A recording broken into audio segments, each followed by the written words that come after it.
Hey everyone, DayTraderRockStar, and an overnight video for you guys. It's a very special video because it's a very special week. So we're going into Tuesday, October 25th, and this Monday we just really knocked it out of the park with the 10 for 1,000 watch list. So there was a few stocks I added to the watch list this morning that I did additional research, and I didn't get it out in the regular video, and I wanted to go over those tonight. Also go over 3 more good setups. So this is actually a very special video because I actually it's going on 12 o'clock here, and we got some good setups going into the rest of the week. Now I want to start off with the S&P 500 because that's the main thing we want to pay attention to, the direction of the market. And right now the market is really moving up very strong. The stochastics are one thing that we want to pay attention to, and they are overbought, but they are embedded to the upside, so we're getting a nice follow through. And this, the only negative here is it's very hard to gauge when strength will run out, other than looking at resistance and support levels and resistance and patterns, and if there's any trend lines or anything like that.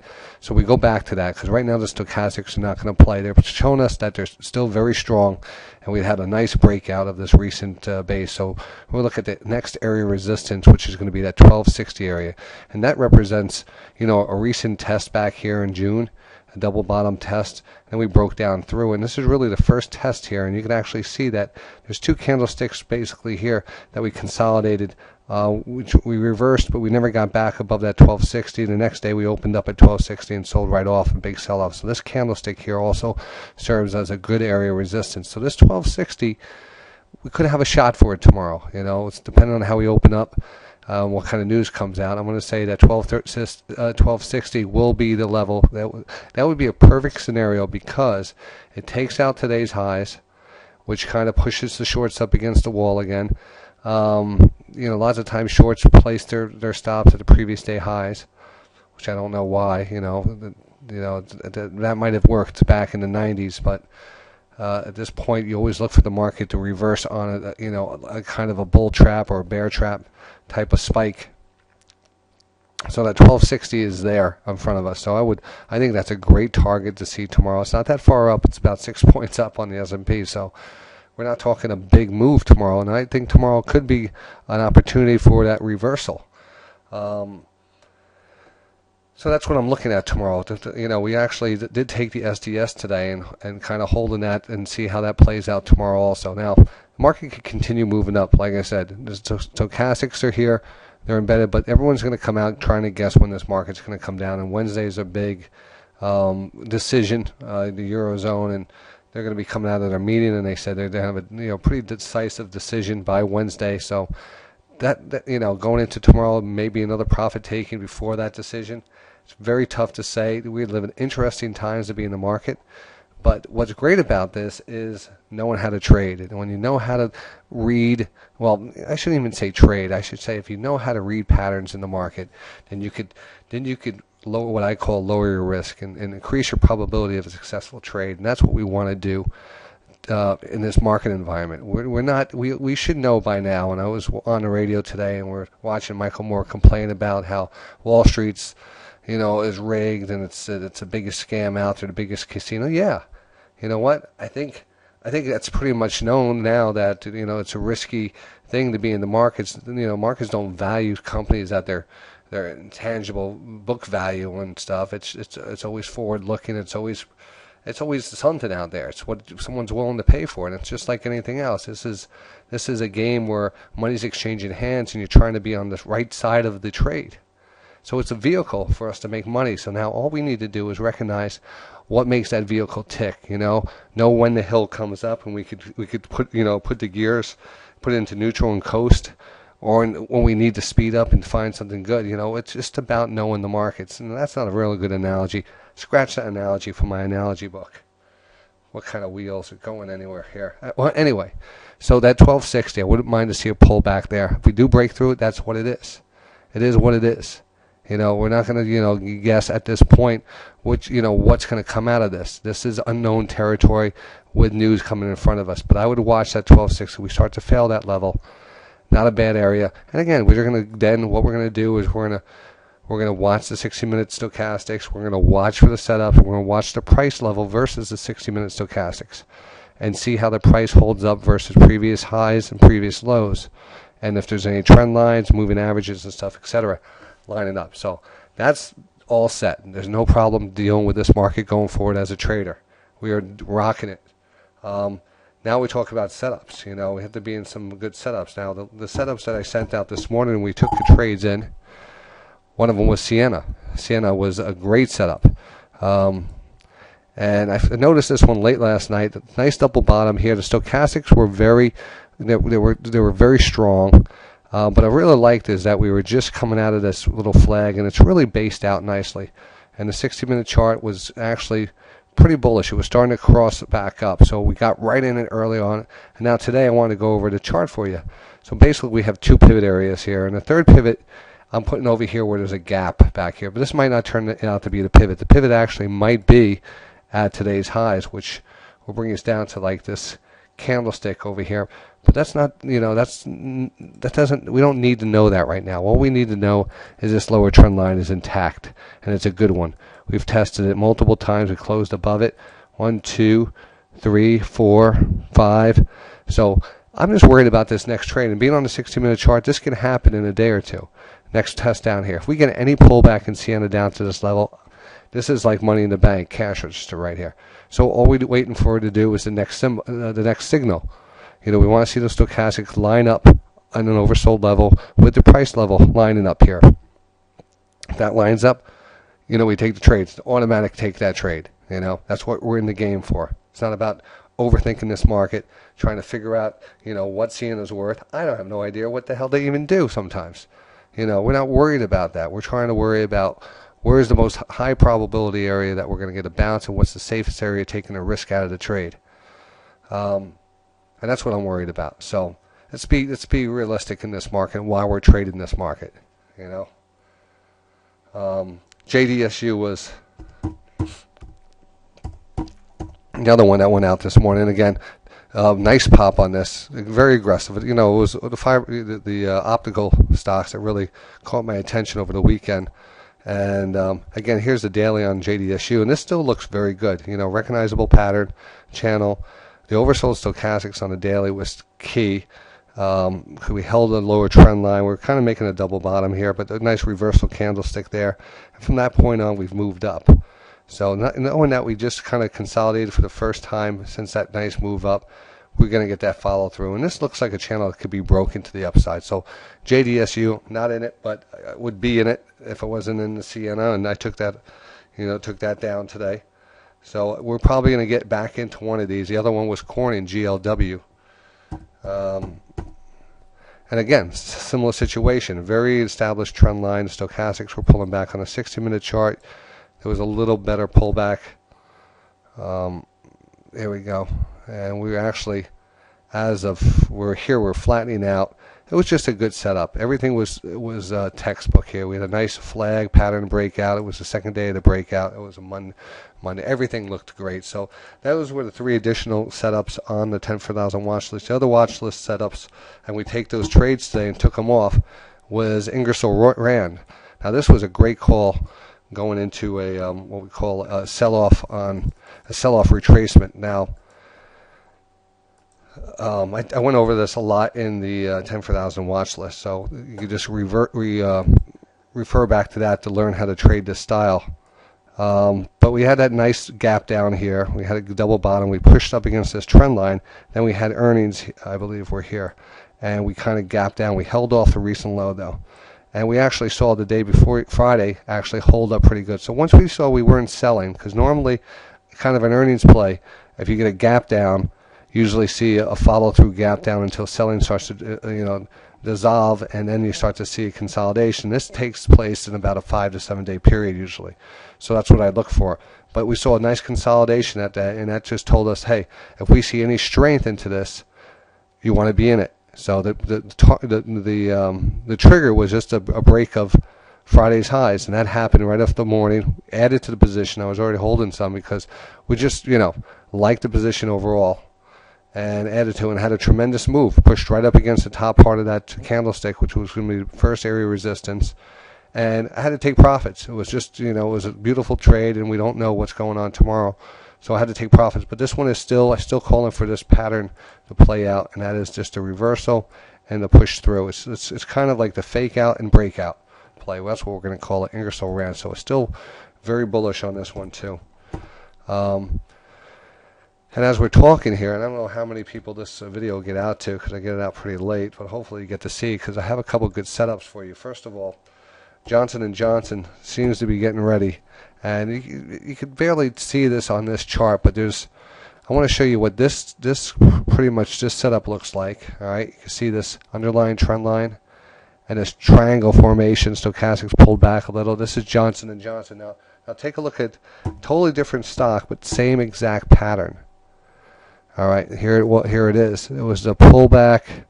Now this is the aftermath of the pattern. Same thing. Do you notice this 1, 2, 3 downward trend line? Now if we go back, 1, 2, 3, and now we're starting to break out. So it's a very similar pattern up to, up to this point right here.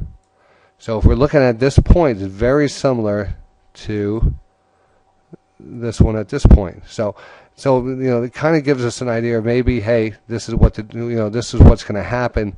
Take it that we get the breakout of this type of setup. And again, we're just about there. Same situation with the 200. We had some good volume. We got the crossover today. So Johnson & Johnson really set up tomorrow.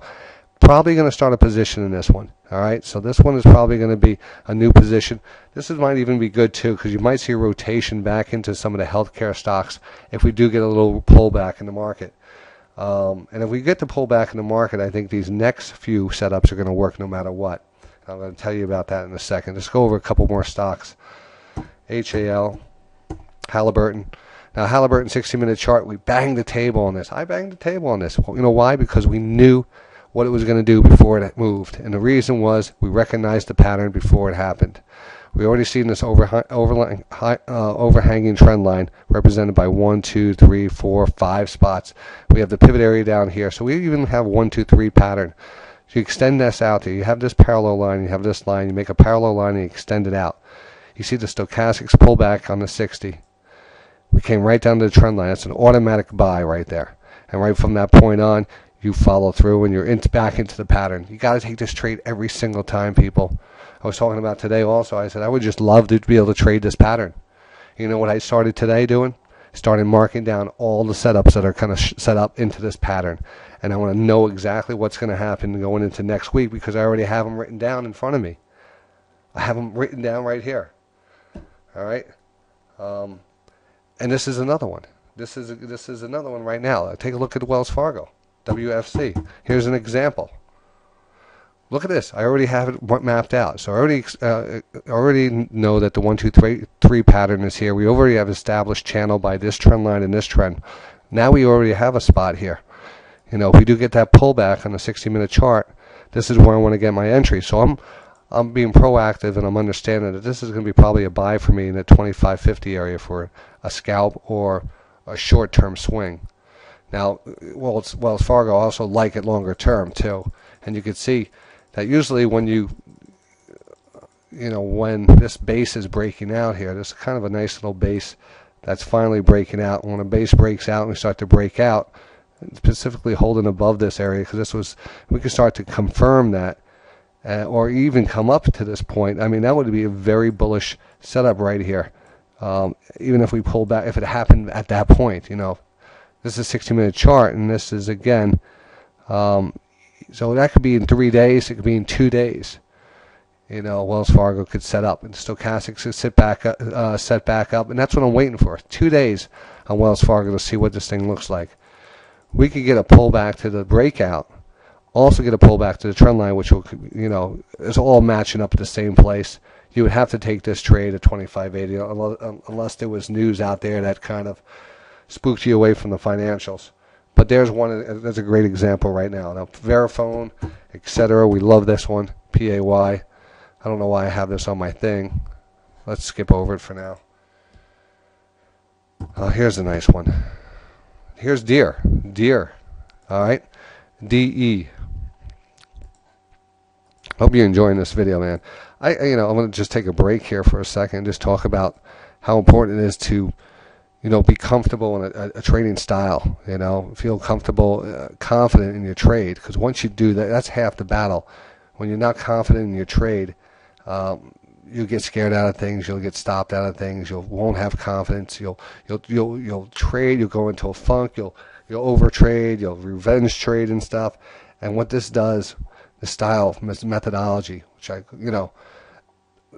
what it does is it keeps you out of the bad trades. It keeps you out from overtrading. It establishes a method, and that method, works more than it doesn't. And in the market, that's successful. If you think about it, you want to have a high probability setup each time you get into a trade. You don't want to just take a random guess. So you're taking these positions when they set up and they've proven themselves over and over again. I would say probably 80% of these setups work. 80%. If I could recognize the pattern like a deer, I guarantee you almost, I would bet money, if deer pulls back here, 72 shade or under 72 or but just down to the trend line, I'm taking this. I'm taking this trade every single day. All right? So, that's a great setup. So we have that to look forward to. And the members out there in the room, DayTradingRadio.com, we've got to work together to, continue to watch these and say, hey, John, deer is setting up, just in case I wasn't. Hey, guys, deer is setting up. Let's get ready to take our trade. Let's make sure we know what price it is. We work together. All right? These are set up, but there's so much stuff out there, and there's only one mind, trying to follow it all. Sometimes it's better to have those extra eyeballs out here. PepsiCo, just about set up for tomorrow. Want to watch what is going to happen. I'm not 100% excited about the sideways consolidation, but it's okay. It's holding up pretty good. This is PepsiCo on the 60-minute chart. Now what we're doing is we're waiting for those setups to come back down to the 60-minute chart. So we have this one set up. We're going to watch this very closely tomorrow. Goldman Sachs, I have it down. All right, so take a look at this. Now there's a little special section. And we're going to add 3 more stocks to the watch list this week. And they're all based on the 60-minute chart. And they're also based that the market pulls back. All right. Now these are stocks that we call consumer staple stocks. Quality names. Staples, not staples like just, store staples or staple, but staple products that we use in everyday household. And you're probably thinking what stocks these are. Procter & Gamble, General Mills, Colgate-Palmolive, Clorox, etc. These are stocks that tend to see these stocks actually move up when the market is just kind of retracing a little, not overly overselling where it's selling there, but a technical retrace or something that's just pulling back. Lots of times that money wants to get out, but it wants to go somewhere, and it goes into these staple stocks. And if we look at how the market is reacting now, where everything basically and everyone and its mother is pushing up the extended on the stochastics on the 60-minute chart, everyone's kind of up in the overbought level. These next 3 stocks are just the opposite. So imagine seeing these pull back and seeing money start to go into these next 3 stocks. So these will be on the watch list for tomorrow and going into the rest of the week. General Mills, GIS, oversold stochastics right here. Boom. We take a look at the last time that this level got down to this level. Boom, boom, boom, boom. All right, we're right on support lines.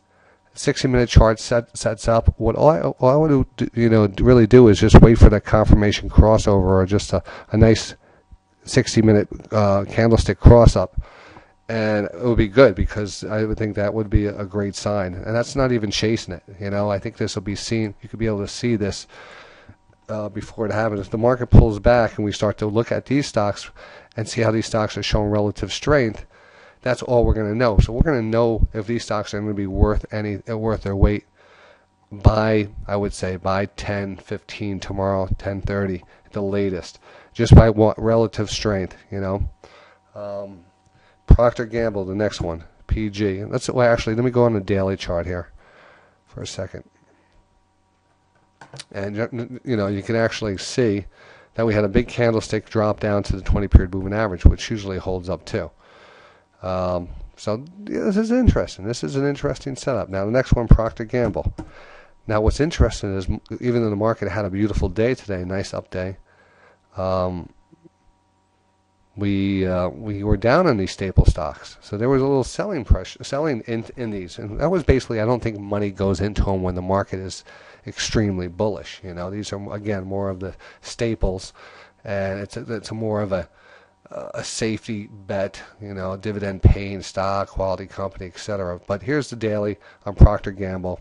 Not giving us much here, not looking like much, but again, we look at the 60-minute chart, and we can recognize an underlying trend line that goes out to 923, 10.3, etc., etc., etc. We also look at the stochastics on the 60-minute chart. Each time we came down under that 20 zone, I represented an area there. Boom, boom, boom, boom. Now, each one of those times, you had a decent rally. You had a decent rally. You had a decent rally. You had a decent rally. Now we're here again. You know, it's make or break. So this becomes a high probability trade area. If it fails, it fails. It's easy out. But if you start to see that strength moving back in, you want to get on board, because this is where the money is going to flow, and this I think is a great setup. It doesn't mean it's going to play out tomorrow, but if it does, we're looking at it, and we're going to see if it's going to be playing out by 10 o'clock, because we'll see the market pulling back, money flowing into this. And do the one more, Colgate-Palmolive. Again, 60-minute stock pulled back, holding the 200-period moving average. The daily is, a nice pullback. Yeah, I'm not very happy about the big candlesticks here. So on these three stocks, I think it's a great. There's some great setups here going into this week. I think we just watched the General Mills, Procter Gamble, Colgate. We watch these early morning. We get a feel for them. Other than that, the other setups on the video, I hope you wrote those down. Just revisit it. And remember, the 60-minute chart is going to come into a lot over the next, always. It's always going to be in play, So I hope you enjoyed that video. We had some great trades today in the room. And for those out there might not be familiar, come by DayTraderRockStar.com. You'll see me broadcasting the markets live each day and showing these setups and basically doing what I'm doing right now for you. But I wanted to make sure you guys got what we're looking at for tomorrow. And I'll see everyone in the morning.